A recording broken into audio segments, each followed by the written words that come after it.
சென்னை போரூர் அடுத்த வேலப்பஞ்சாவடி சர்வீஸ் சாலையில் தேங்கியுள்ள மழைநீரில் சிக்கிய வேனால் போக்குவரத்து பாதித்திருக்கிறது. காட்சிகளை முதலில் பார்ப்போம்.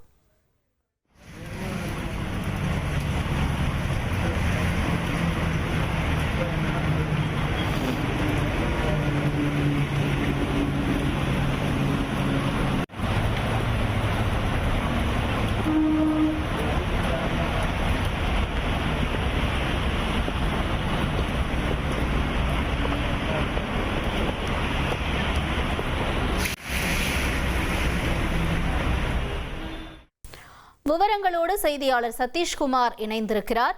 சதீஷ்குமார், இப்ப மழை நீர்ல சிக்கி இருக்கக்கூடிய இந்த வேனை நீக்கிறதுக்கான நடவடிக்கை ஏதேனும் எடுக்கப்பட்டிருக்கா? அதை அகற்றுவதற்கு அந்த பகுதியில் இருக்கக்கூடிய போக்குவரத்து சூழலும் என்னவாக இருக்கிறது? சதீஷ், டிட்வா புயல் தாக்கத்தின் காரணமாக பூந்தமல்லி மற்றும் அதன் சுற்றுவட்டார பகுதியில் காலை முதலே மழையானது வெளுத்து வாங்கி வரும் நிலையில் பூந்தமல்லி அதனை சுற்றியுள்ள சென்னீர் குப்பம், காட்டுப்பாக்கம் உள்ளிட்ட பல்வேறு பகுதிகளில் மழைநீரானது அதிக அளவில் தேங்கியுள்ளது. குறிப்பாக சென்னீர் குப்பத்திலிருந்து ஆவடி செல்லக்கூடிய முக்கிய பிரதான சாலையாக விளங்கக்கூடிய சென்னீர் குப்பம் சாலையில் மழைநீரானது அதிக அளவில் தேங்கியுள்ளது.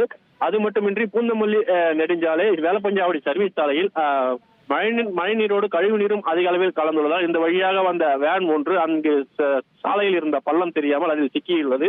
இதையடுத்து அங்கிருந்து ராட்சத கிரேன் வரவழைக்கப்பட்டு பள்ளத்தில் சிக்கியிருந்த வேனை அங்கிருந்து அப்புறப்படுத்தும் பணியில் ஈடுபட்டு வருகின்றனர். தொடர்ந்து இந்த பகுதியில் சாலை தெரியாத அளவிற்கு முழங்கால அளவு இல்லாமல் இடுப்பு அளவிற்கு மழைநீர் தேங்கி இருப்பதாலும் இதனை தெரியாமல் இந்த பகுதியாக வாகன ஓட்டிகள் செல்வதால் வாகனங்கள் அந்த மழைநீரில் உள்ள பள்ளத்தில் சிக்கி போக்குவரத்து நெரிசல் ஏற்படும் நிலை ஏற்பட்டுள்ளது. தொடர்ந்து இந்த பகுதியில் மழைநீர் கால்வாய் அமைக்கப்பட்டுள்ளது. அதில் முறையான மழைநீர் செல்லாமல் கழிவு நீரோடு சேர்ந்து இந்த பகுதியில் தேங்கி இருப்பதே இந்த பகுதியில் மழைநீர் தேங்குவதற்கு முக்கிய காரணம் என இந்த பகுதி மக்கள் குற்றம் சாட்டியுள்ளனர். தொடர்ந்து மழைநீரோடு கழிவு நீரும் கலந்துள்ளதால் வாகன ஓட்டிகள் செல்வதற்கு கடும் சிரமத்தில் ஆளாகி உள்ளனர். சென்னீர் குப்பத்திலிருந்து ஆவடி செல்லக்கூடிய சாலையில் கழிவு நீரோடு மழைநீரும் கலந்துள்ளதால் இந்த பகுதி முழுவதும் போக்குவரத்து நெரிசல் ஏற்பட்டு வாகன ஓட்டிகள் கடும் சிரமத்திற்கு ஆளாகி வருகின்றனர். தொடர்ந்து இந்த பகுதியில் மழைநீர் அகற்றுவதற்கு இதுவரை எந்தவித நடவடிக்கையும் எடுக்கவில்லை என்று கூறப்படுகிறது. தொடர்ந்து இங்கு தேங்கியுள்ள மழைநீரை அகற்றுவதற்கு நடவடிக்கை எடுக்க வேண்டும் என்ற கோரிக்கை எழுந்துள்ளது. உங்களுடைய தகவல்களுக்கு நன்றி சதீஷ். இனி செல்லும் இடமெல்லாம் செய்தி. தந்தி டிவியின் வாட்ஸ்அப் சேனலை ஃபாலோ பண்ணினா செல்ல இருக்கும் இடமெல்லாம் செய்தி. இதோ QR கோட் இப்பவே ஸ்கேன் பண்ணுங்க, ஃபாலோ பண்ணுங்க.